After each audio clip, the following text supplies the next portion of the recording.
Super Saravana stores. நான் போன மீட்டிங்கில் வேலூரில் பேசும்போது சொல்லியிருந்தேன், தமிழ்நாடு தான் விஜய், விஜய் தான் தமிழ்நாடு அப்படின்னு நான் சொல்லியிருந்தேன். அது ஏன் அப்படி சொன்னேன் அப்படின்னா, தமிழ்நாட்டு மக்களுடைய ஒரே பிரதிநிதியா, உண்மையான ஒரு பிரதிநிதியா நாம மட்டும்தான் இருக்கிறோம் அப்படின்றதுக்காக தான் அப்படி நான் சொன்னேன். அப்புறம் அந்த தேர்தல் பற்றியும் நான் சொல்லியிருந்தேன். தமிழ்நாடு வர்சஸ் ஸ்டாலின் சார், அதாவது விஜய் வர்சஸ் ஸ்டாலின் சார், அதையும் நான் சொல்லியிருந்தேன். அப்புறம் இன்னொரு கேள்வியும் கேட்டிருந்தேன். இது தமிழ்நாடு சட்டசபைக்கான ஒரு தேர்தல், இதை ஏன் தமிழ்நாட்டுக்கும் டெல்லிக்குமான ஒரு எலெக்ஷன் சொல்றீங்க அப்படின்னு நான் கேட்டிருந்தேன். உடனே விஜய் பாஜகவுக்காக பேசுறாரு அப்படின்லாம் திருச்சி பேச ஆரம்பிச்சிட்டாங்க. அப்புறம் ரெகுலரா ஒன்று பண்ணுவாங்கல்ல, நம்மளுடைய சிறுபான்மை சகோதரர்களை பயமுறுத்தி பயமுறுத்தி ஒரு ஏமாத்து வேலை ஒன்று செய்வாங்கல்ல, அது இனிமே அவங்களால தொடர்ந்து செய்ய முடியாதுன்னு அவங்களுக்கு தெரிஞ்சு போச்சு. அதனால தான் நான் என்ன பேசினாலும் அதை திருச்சி பேசுறது, அந்த தில்லு முள்ளு வேலைகள்லாம் அவங்க செய்ய ஆரம்பிச்சிட்டாங்க. சென்னையில் டெல்லி டெல்லின்னு கூவுறதும், அடிக்கிற கொள்ளைக்கு ரைடு வந்துட்டா டெல்லிக்கு வெள்ளை கொடை பிடிக்கிறதும்,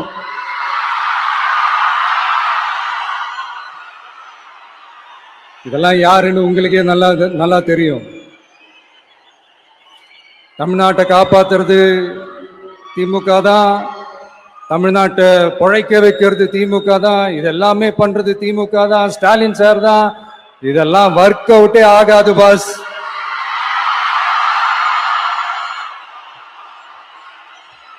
சின்ன பசங்களாம் சொல்ல ஆரம்பிச்சிட்டாங்க, ஓம் சக்தி பராசக்தி, திமுக ஒரு தீய சக்தி. அதனால இந்த தமிழ்நாடு இன்னொன்னு வேற ஒண்ணு சொல்றாங்க. அது என்னடான்னா, தமிழ்நாட்டு அணி டெல்லி அணியா? கிரிக்கெட்ல கூட தமிழ்நாட்டு அணியை டெல்லி அணியால தொட்டு கூட பார்க்க முடியாது.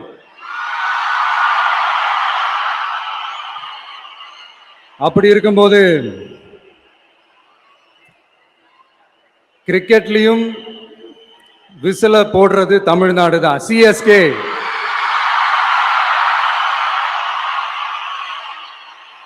வரப்போற எலெக்ஷன்லயும் விசில போட போறது நம்ம டிவிக்கே தான். தமிழ்நாடு தான் டிவிக்கே, டிவிக்கே தான் தமிழ்நாடு. இந்த அணி அந்த அணி டெல்லி அணி இதெல்லாம் அனைத்தும் உடைஞ்சி நொறுக்கும், டிவிக்கே அடிச்சு நொறுக்கும்.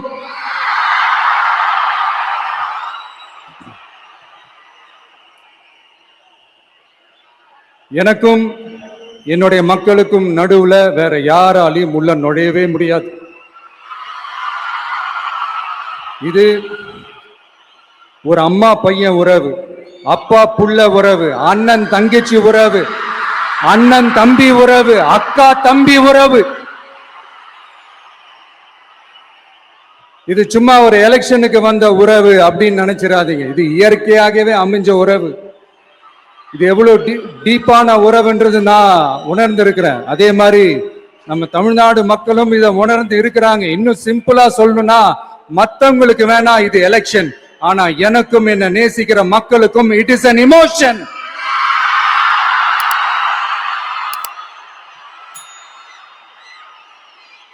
And it is not an ordinary emotion. It is a powerful oceanic emotion. இப்படி இருக்கும்போது வீட்டுக்கு வீடு விஜய், தமிழ்நாட்டுக்காக விஜய், வெற்றி பேரணியில் தமிழ்நாடு, இதெல்லாமே 100% இந்த எலெக்ஷன்ல அது ப்ரூவ் ஆகும். நீங்க எல்லாரும் எனக்கு இன்னொரு உறுதிமொழியை ஒண்ணு கொடுக்கணும்.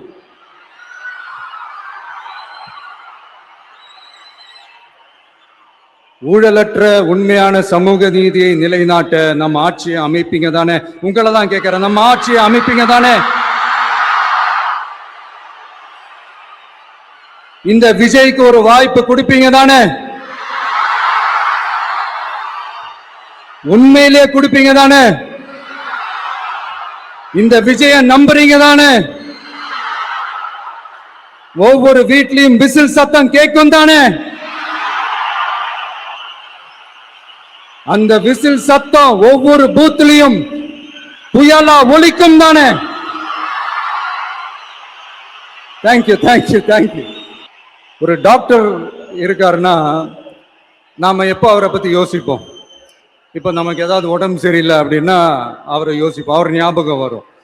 அது மாதிரி நமக்கு ஏதாவது ஒரு பிரச்சனை அப்படின்னா ஒரு வக்கீலை தேடிப்போம், அவர் ஞாபகத்துக்கு வருவார். இது மனித இயல்பு. அந்தந்த பிரச்சனை வரும்போது நம்ம அவங்கவுங்கள தேடி போவோம். ஆனால் டெய்லி பேசிஸ் நம்ம சும்மா சாப்பிடும் போது கூட நம்மளை அறியாம ஒருத்தவங்களை பத்தி நினைப்போம், நம்மளை அறியாம அவங்களுக்கு நாம நன்றி சொல்லுவோம். அந்த மதிப்பிற்குரிய அந்த மனிதர்கள் வேற யாரும் இல்லை, விவசாயி விவசாயி விவசாயி.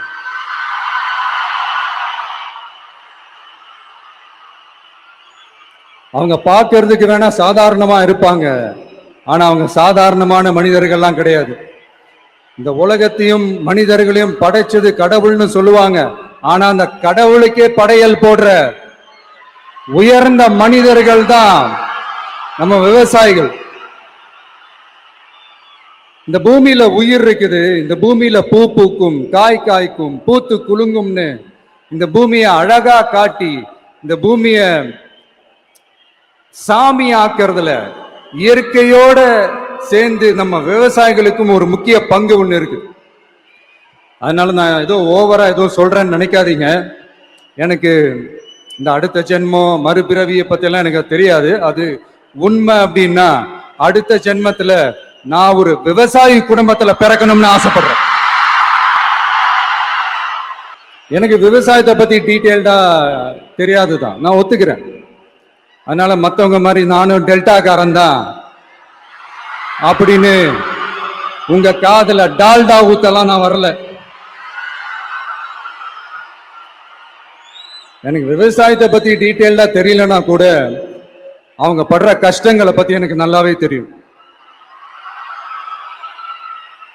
நம்மளுடைய முதல் அரசியல் பயணம் தொடங்கினதே அந்த பரந்தூர் விஷயத்தை கையில் எடுத்துதான். அதனால நம்மளுடைய இந்த ஆட்சி அமைஞ்சதும் தீர்க்க வேண்டிய முக்கியமான பிரச்சனைகள்ல நம்மளுடைய விவசாய பிரச்சனைகளும் ஒண்ணு. முதல்வர் அவர்களுக்கு இந்த மாதிரி நீங்க அது செஞ்சுட்டேன் இது செஞ்சுட்டேன் அப்படின்னு நிறைய பெருமையா சொல்லிக்கிறீங்களே, ஒரு அடிப்படை ஒரு பிரச்சனையை பத்தி ஒண்ணு பேசுவோமா? கொஞ்ச நாளைக்கு முன்னாடி ஐநா சபை ஒரு ரிப்போர்ட் ஒன்று வெளியிட்டு இருந்தாங்க. அது கூட தினத்தந்தி நியூஸ்ல கூட வந்துச்சு. உடனே கூகுள் பண்ணி எதுவும் தேடாதீங்க, உங்க ஏஜென்சி வச்சு எதுவும் சர்வே கிருவே எடுக்காதீங்க. எதுக்கு உங்களுக்கு சிரமம்? நானே என்னன்னு சொல்றேன்.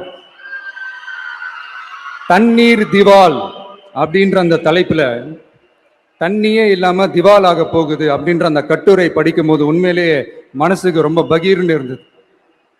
இந்தியாவிலேயே அது முக்கியமா நம்ம தமிழ்நாட்டில் இன்னும் கொஞ்ச காலத்திலேயே தண்ணியே இல்லாம திவாலாக போகுதான். அதுக்கு காரணம் நிலத்தடி நீரை பாதுகாக்காம விட்டதுதான் காரணமா. மண்ணையும் மணலையும் கொள்ளையடிச்சா பின்ன வேற என்ன நடக்கும்? மலைகளை முழுகினா பின்ன வேற என்ன நடக்கும்? கனிம வளங்களை கொள்ளையடிச்சா பின்ன வேற என்ன நடக்கும்? இந்த மணல் கொள்ளையில ஈடுபட்டவங்களை மேல நீங்க சரியா நடவடிக்கை எடுக்கலன்னு அது போதுமானதாக இல்லை அப்படின்ட்டு சென்னை உயர் நீதிமன்றம் சொன்னிச்சே, மறந்துட்டீங்களா? இந்த மணல் கொள்ளை, கனிம வள கொள்ளை, இதுக்கெல்லாம் காரணம் மணல் மாஃபியா குரூப் தான் மதுரை உயர் நீதிமன்றம் அந்த கிளை சொன்னிச்சு, அதை மறந்துட்டீங்களா? இந்த மணல் மாஃபியா குரூப்புக்கு ஆதரவு அளிக்கிறது யாரு? உங்க திமுக கவர்மெண்ட் தானே. அது இல்லைன்னு சொல்ல முடியுமா? அவங்களோட டீலிங்ல இருக்கிறது யாரு? நீங்க தானே. அது இல்லைன்னு சொல்ல முடியுமா? தண்ணி திவாலாக போகுது, மணல் திவாலாக போகுது, கனிம வளம் திவாலாக போகுது. மொத்தத்துல உங்க ஆட்சியில தமிழ்நாடு திவாலாக போகுது. கடன் மேல கடன் வாங்கிட்டு உங்க கவர்மெண்டே குப்பராட்சி படுத்துக்குச்சு. உங்ககிட்ட பேசுறதும் ஒண்ணுதான். சரி, அதை விடுங்க.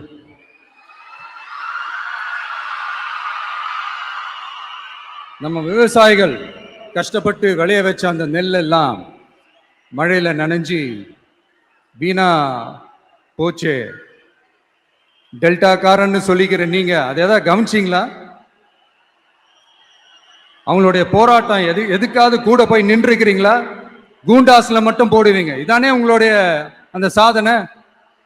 பரந்தூர் பிரச்சனை உங்களுடைய உண்மையான நிலைப்பாடு என்ன? மேல்மா விஷயத்துல உங்களோட உண்மையான நிலைப்பாடு என்ன? தமிழகத்துல இருக்கிற எல்லா ஆறுகளையும் இணைப்போம், இந்தியாவிலேயே நாங்க தான் அதை பத்தி ஃபர்ஸ்ட் யோசிச்சோம் அப்படின்னு பெருமையா சொல்லிக்கிற இந்த திமுக கவர்மெண்ட் அவங்களுடைய நாக் என்னன்னு சொல்லவா? இந்த மாதிரி பெரிய பெரிய திட்டங்கள்லாம் ஆட்சிக்கு வந்த உடனே செய்ய மாட்டாங்க. அந்த ஆட்சி முடிகிற டைம்ல, அந்த கடைசி 6 மாசம், அந்த 1 வருஷம், அந்த 1.5 வருஷத்துல அதுக்கான திட்டத்தை கொண்டு வருவாங்க, அதுக்கான அடிக்கலை நாட்டுவாங்க. அதுக்கப்புறம் எலெக்ஷன் வரும், தோத்துருவாங்க. கேட்டா எங்க ஆட்சி தான் முடிஞ்சிருச்சே அப்படின்னு நாடகம் ஆடுவாங்க. இல்லை, நான் தெரியாம தான் கேட்கிறேன். மக்கள் மேல உங்களுக்கு உண்மையிலே அந்த அக்கறை இருந்துச்சுன்னா ஆட்சிக்கு வந்த உடனே இந்த மாதிரி பெரிய பெரிய திட்டங்கள்லாம் ஸ்டார்ட் பண்ண வேண்டியது தானே. அதனால ஆட்சி முடியும் போது அடிக்கல் நாட்டுறது. ஓட்டுக்காக என்னென்னலாம் பேசுவீங்க, ஆனா மக்கள் இதெல்லாம் நம்புறதுக்கு அவங்க ஏமாளிங்க நினைச்சீங்களா? மக்களே, நம்மளுடைய ஆட்சி அமைஞ்சதும் இந்த மாதிரி பெரிய பெரிய திட்டங்கள்லாம் உடனே ஸ்டார்ட் பண்ணுவோம். அதை அந்த 5 வருஷத்துக்குள்ள அதை முடிக்கவும் ட்ரை பண்ணுவோம்.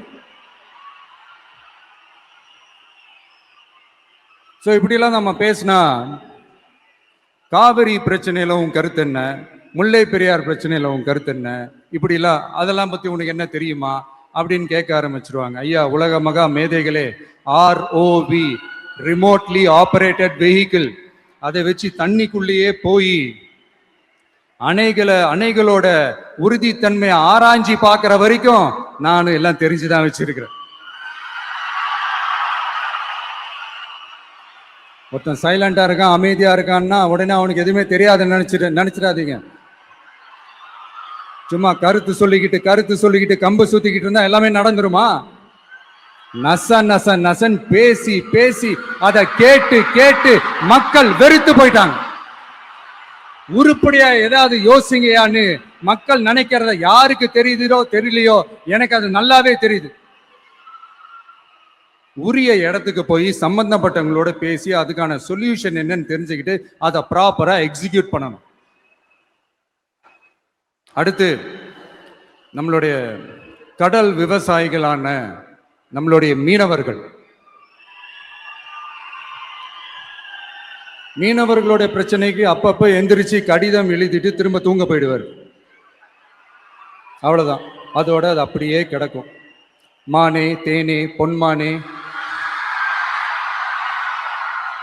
இப்படிலாம் கடிதம் எழுதுறதெல்லாம் வேலைக்கே ஆகாது. ஒன்றிய அரசுக்கு அந்த உண்மையான உணர்வு பூர்வமான அந்த அழுத்தத்தை கொடுக்கணும். நம்ம மீனவர்கள் மேல அவங்க கையே வைக்க விடக்கூடாது. அவங்களுக்கான அந்த பாதுகாப்பு பக்காவா இருக்கணும். அதுதான் நம்மளுடைய ஒரே அஜெண்டா. மீனவர்களே, அடுத்து நம்மளுடைய ஆட்சி தான். கவலைப்படாதீங்க, தைரியமா இருங்க. உங்களுக்கான பாதுகாப்பு பக்காவா இருக்கும்.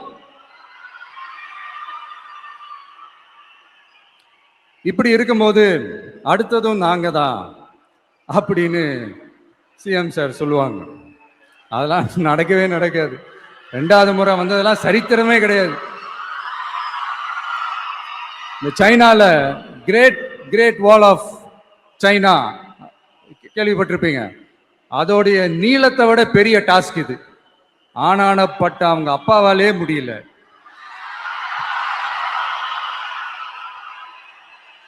நான் முன்னாடியே சொன்ன மாதிரி உரிய இடத்துக்கு போய் சம்பந்தப்பட்டவங்களோட பேசி அதுக்கான சொல்யூஷன் என்னன்னு தெரிஞ்சுக்கிட்டா அதை எக்ஸிக்யூட் பண்றது தான் ஒரு தெளிவான அரசியல். சும்மா ஆறுதல் சொல்றதெல்லாம் தெளிவான அரசியல்லாம் கிடையாது. அதெல்லாம் ஒரு ஹம்பக் அரசியல். அரசியலுக்கு வந்துட்டா கலெக்ஷன் பார்க்கலாம் அப்படின்றதெல்லாம் அரசியல் கிடையாது. உண்மையிலே மக்களுக்கான அந்த உழைப்பு இருக்கணும். அதனாலதான் நாம் அரசியலுக்கு வந்திருக்கிறோம். இது எதிரிங்களுக்கு நல்லாவே தெரியும். அதனாலதான் நம்மளை சுத்தி அத்தனை சதிகள். அதுல முக்கியமான சதி என்ன தெரியுமா? இத பாரு, ஒண்ணு நீ இல்லனா நான் இல்லனா நீ இல்லனா நான். நமக்குள்ள வேற எவனும் நடுவுல வந்துடக்கூடாது. நாம 2 பேரால மட்டும்தான் மக்களை ஈஸியா ஏமாத்த முடியும். இந்த விஜய் வந்ததுனால நமக்கு பொழப்பே போச்சு. மக்கள் வேற அவனை தான் நம்புறாங்க. நாம வெளியே அடிச்சுக்கிற மாதிரி அடிச்சுக்கிட்டாலும் உள்ள நம்மளுடைய டீலிங் பக்காவா இருக்கணும். மக்களோட ஃபீலிங்ஸை பத்திலாம் நமக்கு கவலை இல்லை. நமக்கு டீலிங் தான் முக்கியம். மாத்தி மாத்தி ஆட்சிக்கு வந்துடலாம்னு நினைச்சோம். ஆனா அது நடக்காது போல் இருக்கு. அதனால நீ என்ன பண்ற? எஸ்ஓபின்னு போட்டு ஒரு பக்கம் அவனை தடுத்துரு, இன்னொரு பக்கம் அவன் மேல பழி போட்டு நானும் தடுத்துறேன். என்ன ஓகேவா?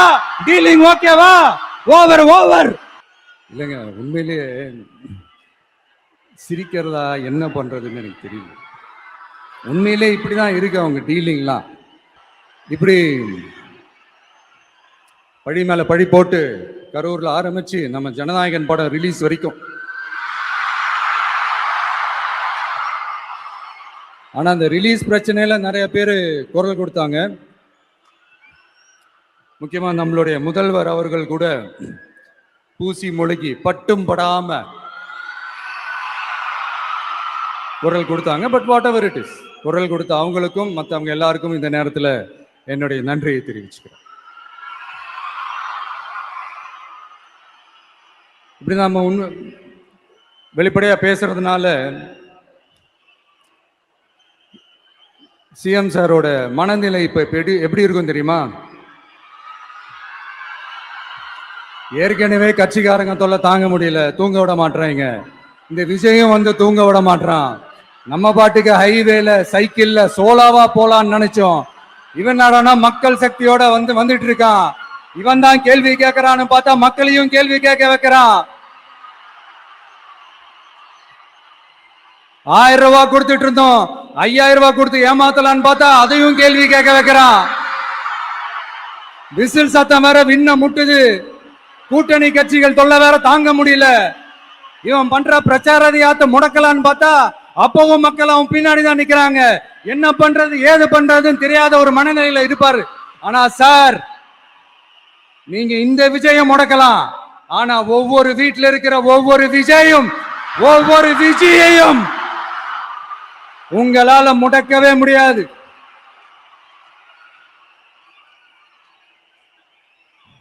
அவங்களாம் ஆல்ரெடி பிரச்சாரத்தை ஸ்டார்ட் பண்ணிட்டாங்க சார். வீட்லயே குடும்பமா இறங்குவாங்க பாருங்க பிரச்சாரத்துக்கு. அப்ப உங்களால மட்டும் இல்ல, எந்த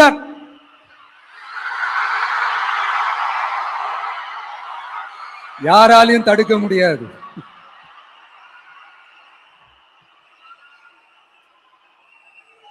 நம்ம டவுன் சவுத்துல ஒரு ஊர்ல உங்க அப்பாவுக்கு வெங்கல சிலை வைக்கணும்னு ட்ரை பண்ணீங்கல்ல, அதுக்கு சுப்ரீம் கோர்ட் என்ன சொன்னாங்க? மக்களோட பணத்துல யாருக்கு புகழ் பாட பாக்குறீங்க அப்படின்னு கேட்டாங்கல்ல. அதுக்கு என்ன அர்த்தம் தெரியுமா? ஊராம் வீட்டு நெய்யில உங்க வீட்டுக்கு ஸ்வீட் செய்யாதீங்க. எப்படி? ஊராம் வீட்டு நெய்யில உங்க வீட்டுக்கு ஸ்வீட் செய்யாதீங்கன்னு அர்த்தம். மக்களோட ஒரு அடிப்படை வாழ்வாதாரத்துக்கு ஏதாவது பிரச்சனைக்குன்னு கேட்டா நிதி சுமைன்னு சொல்றீங்க. செல வைக்கிறதுக்கு மட்டும் எங்கிருந்து சார் காசு வருது?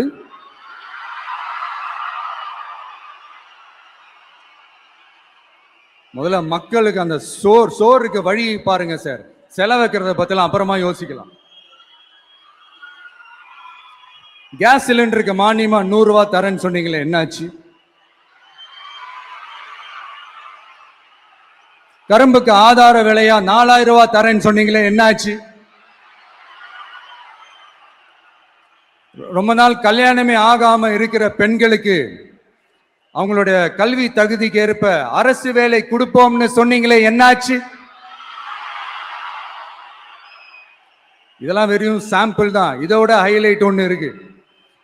மாநில அரசால முடியவே முடியாதுன்னு தெரிஞ்சுக்கிட்டோம். நாங்க வந்தா நீட்டை ஒழிப்போம். ஆகா ஆகா ஆகா ஆகா, எவ்வளவு பெரிய ஒரு மோசடி இது. கேட்டா நாங்க தான் முன்மாதிரி ஆட்சின்னு சொல்லுவாங்க. மோசடி ஆட்சி. மோசமானவங்களே முக்கியமானவங்க கேள்விப்பட்டிருக்கிறீங்களா? அந்த மாதிரி மோசடி ஆட்சியிலேயே முக்கியமான ஆட்சி இந்த திமுக ஆட்சி. மக்களே, மக்களை நேசிக்கிற விஜய் வேணுமா? மக்கள் விரோத ஆட்சி நடத்துற ஸ்டாலின் சார் வேணுமா?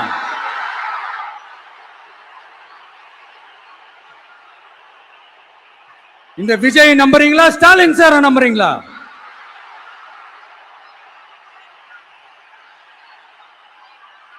இந்த சத்தத்துக்கு அர்த்தம் தெரியுமா சார்? ஸ்டாலின் தொடரட்டும் அப்படின்னு அர்த்தம் கிடையாது. தீய சக்தி திமுக ஆட்சி மறையட்டும், தூய சக்தி டிவிகே ஆட்சி வரட்டும். நானும் உதிக்கட்டும்னு சொல்லாம்னு நினைச்சேன், பார்த்தா அதை வேற திருச்சி பேச ஆரம்பிச்சிருவாங்க. திருநெல்வேலியில, நாங்குநேரியில இப்போ ரீசெண்டா ஒரே லைன்ல சொல்லணும்னா, நம்ம நண்பர் ஒருத்தர் ட்வீட் போட்டிருந்தாரு, அதையே சொல்றேன். ஸ்டாலின் தொடரட்டும், சட்டம் ஒழுங்கு சந்தி சிரிக்கட்டும். இதுதான் அந்த பிரச்சனைக்கு ஒரே லைன். மக்களே, காஞ்சிபுரத்துல, வேலூர்ல எல்லாம் நம்மளோட விஷனை பத்தி சொன்னோம் இல்லையா? அதே மாதிரி இங்கேயும் சில விஷன்ஸை சொல்லணும். இது மற்றவங்க மாதிரி தேர்தல் வாக்குறுதின்னு சொல்லி ஏமாத்துறது கிடையாது. நம்மளை நம்புற மக்களுக்கு நம்பிக்கை தர்றது. நம்ம ஆட்சிக்கு வந்ததும் இதெல்லாம் செய்ய நடவடிக்கை எடுப்போம்னு சொல்றது. டெல்டா விவசாயிகள் சமீபத்தில் கூட உரத்தட்டுப்பாட்டை சந்திச்சிங்கல்ல. சில பேர் உரத்தை பதுக்கி வச்சு அதிக விலைக்கு வித்ததா நியூஸ்லாம் கூட வந்துச்சு. நம்ம டிவிக்கு ஆட்சி வந்ததும் உரத்தட்டுப்பாடு இல்லாம பார்த்துக்குவோம்.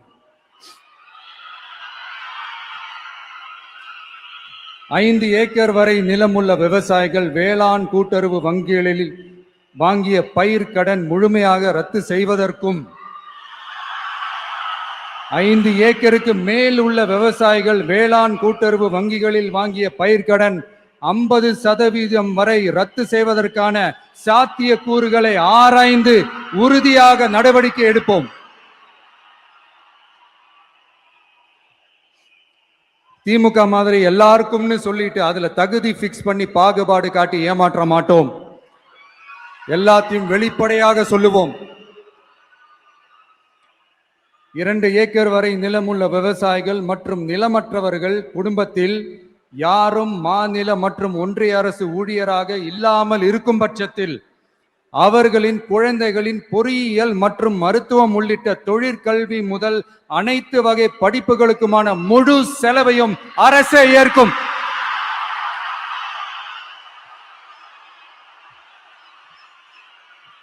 விவசாயிகளின் விருப்பத்திற்கு எதிராக எந்த திட்டமாக இருந்தாலும், ஒன்றிய அரசின் நெருக்கடியே இருந்தாலும் அந்த திட்டத்தை உங்களுடைய டிவிகே ஆட்சி முழுமையாக நிராகரிக்கும். எப்போதும் விவசாயிகளின் பக்கமே நம் ஆட்சி நிற்கும். கொள்முதல் நிலையங்களில் முறையாக நெல் மூட்டைகள் பாதுகாக்கப்படும். நெல் முளைத்து வீணாவதை பார்த்து கொண்டு நமது அரசு சும்மா இருக்காது. போதுமான கொள்முதல் நிலைய வசதிகள் ஏற்படுத்தப்படும். அதே போல கொள்முதல் நிலையங்களில் கொள்முதல் செய்வதற்கோ மூட்டை ஏற்றி இறக்கவோ 1 பைசா கமிஷன் வாங்காமல் பார்த்து கொள்ளப்படும். அப்படி கமிஷன் வாங்குவது யாராக இருந்தாலும் கடும் நடவடிக்கை எடுக்கப்படும்.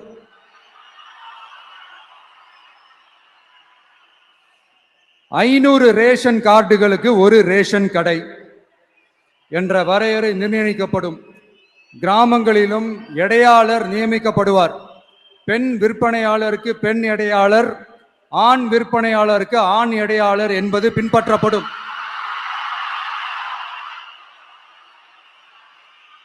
ரேஷன் கடைகளில் அரிசி தவிர அனைத்து பொருள்களும் பாக்கெட் செய்து விநியோகிக்கப்படும். மீனவர்களுக்கு ஒன்றிய அரசு சட்டப்படியான பாதுகாப்பை உறுதி செய்ய வேண்டும். அதற்கான உண்மையான உணர்வுபூர்வமான அழுத்தத்தை ஒன்றிய அரசுக்கு, நமது டிவிக்கு அரசு கொடுக்கும். நான் மீண்டும் மீண்டும் சொல்றேன், கல்வி, மருத்துவம், ரேஷன், குடிநீர், சாலை வசதி, பஸ் வசதி, இது மாதிரி அடிப்படை விஷயங்களுக்காகத்தான் நம்ம அரசு முதல்ல முக்கியத்துவம் கொடுக்கும். எனக்கு நம்மளோட குழந்தைகள், நம்ம பெண்கள், நம்ம இளைஞர்கள் லைஃபுக்கு முன்னுரிமை கொடுக்கணும். அரசு வேலை வாய்ப்புகள் மட்டும் இல்லாம தனியார் வேலை வாய்ப்புகளுக்கான வழியையும் உத்தரவாதத்தையும் உருவாக்கணும். அப்படி நாம உருவாக்கிட்டாலே அவங்களுக்கான ரூட்டை நம்ம இளைஞர்கள் அவங்களே தேர்ந்தெடுத்துப்பாங்க. இத்தனை கோடி அத்தனை கோடி ஒப்பந்தம்னு சொல்லி விளம்பரம் மட்டும் செய்யாம உண்மையான ஒப்பந்தம் போட்டு வெள்ளை அறிக்கை வெளியிட்டு அதை செயல்படுத்தினாலே போதும், எல்லாம் தன்னாலே நடக்கும். இங்க என்னனையும் சொல்ல நினைக்கிறேன், இங்க அடுத்து நாங்க தான் நெஞ்சே நிமித்திரி கூவுற யாராச்சும் நாங்க ஊழலே செய்யாதவங்கன்னோ ஊழல் செய்யவே மாட்டோம்னோ நெஞ்ச தொட்டு மனசாட்சியோட சொல்ல முடியுமா? ஆனா நாம இன்னைக்கு இல்ல, ஆட்சிக்கு வந்ததுக்கு அப்புறமும் ஓப்பனா தில்லா கட்ஸா சொல்லுவோம், ஊழல் லஞ்சம் இல்லாத ஒரு ஆட்சியை கொடுக்க உண்மையா ட்ரை பண்ணாலே போதும், எல்லாம் தன்னாலே நல்லா நடக்கும். எல்லாரும் கொஞ்சம் கை இப்படி வைங்களேன். எங்க ஓட்டு எங்க உரிமை, எங்களை யாரும் விலைக்கு வாங்க முடியாது. எங்க ஓட்டு விசில் சின்னத்துக்கு தான், யாரையும் நம்பி ஏமாற மாட்டோம், எங்க வார்த்தையில் இருந்து மாற மாட்டோம்,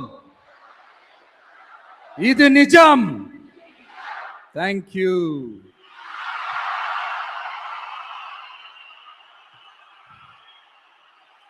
என் நெஞ்சில் குடியிருக்கும் தஞ்சை மக்களே,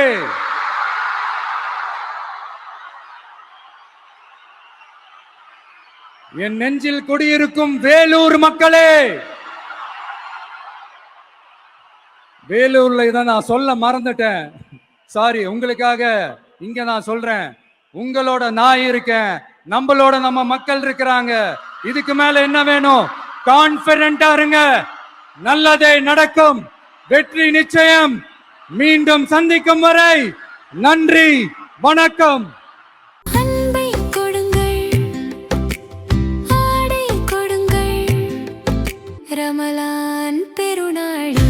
சூப்பர் சரவணா ஸ்டோர்ஸ். மின்னம்பலம்.com, தமிழின் முதல் மொபைல் பத்திரிகை.